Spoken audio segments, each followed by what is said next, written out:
Welcome, everybody. I'm Erin Kreszl, co-founder and executive director of the B Foundation for Brain Aneurysm Prevention, and we are so excited to be with you here this evening.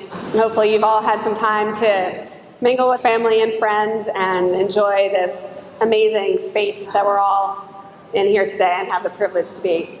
So welcome to the second Aneurysm the Art. We're so excited to be here with you for this beautiful evening. And I stand here tonight representing so many different people who have made the B Foundation what it is and made this event possible. I want to thank Christine Condor, my sister and co-founder, who unfortunately is just with us here tonight in spirit. Laura Geib, our director of events. Lisa Rosenthal, our auction manager. Haley and Zach Arch, our wonderful media team. And the many volunteers, and of course all of our guests of honor here this evening. Their vision and dedication got us to the finish line. I'm honored to represent all of you.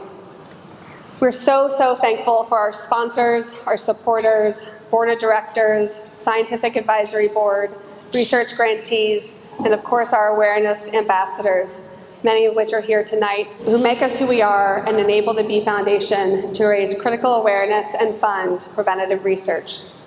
All of you in this room tonight have played a meaningful part in moving the needle for this underfunded disease. For those of you that this issue is new to, let me tell you some of the facts. 1 in 50 people have a brain aneurysm. That's 6 million Americans. They rupture every 18 minutes, and of the 30,000 ruptures each year, only 50% survive. Only $2 per person affected is spent by the federal government on brain aneurysm research. 9 years ago, I stood before you and that number was less than $1. With the advocacy efforts of the brain aneurysm community, which includes you here tonight, that number has now doubled, but we need so much more.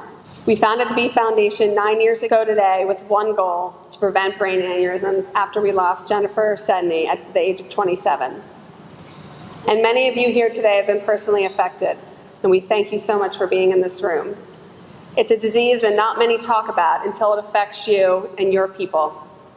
And then you rarely go a minute without it crossing your mind and it becoming your identity. Collectively, we've lost our mother, our sister, our daughter, our cousin, our best friend, and for some of us, our identity. And by being in this room, you've made the impossible commitment to seek out the good and turn a tragedy into a thing of beauty, which is much like the art that surrounds us this evening. Now, aneurysms and art may not seem like a natural connection, but to us it is, and I'm going to tell you why. Art touches the core aspects of everything we do. It touches our awareness efforts by our finding the perfect image to catch the world's attention. It touches our support groups by encouraging survivors, caretakers, grieving families, to lean on the different forms of artistic expression to find their pathway through rehabilitation. And it is at the core of our research philosophy. Prevention can only come through innovation, which at its core is art. Seems unknowingly fitting that we chose to have our 2022 Aneurysm in the Arts event at the Rodin Museum. The French philosopher and artist Auguste Rodin was deeply inspired by tradition, yet rebelled against its idolized forms. Over the course of a career that spanned the late 1800s and early 1900s, Rodin introduced innovative practices that paved the way for modern sculpture. For us, it is science and research. He sculpted a universe of great passion. For us, it is the TBF support hive, survivors, and families.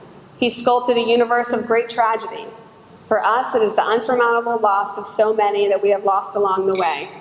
Jennifer Sedney, Ellie Helton, Mallory Brewer, Brittany McCarthy, Laura Ritchie, to name a few. He sculpted a world of imagination that exceeded the mundane reality of every existence. For us, it's the imagination of a world where there is acute awareness of this devastating disease and that brain aneurysms don't rupture. Tonight, I encourage you to listen to our stories, stand with us, dream with us. We ask you to change the face of brain aneurysm innovation and help us save lives. Award-winning author, speaker, and thought leader Nancy Duarte, CEO of Duarte Inc., said, "The future isn't a place that we're going to go. It's a place that you get to create." So join us.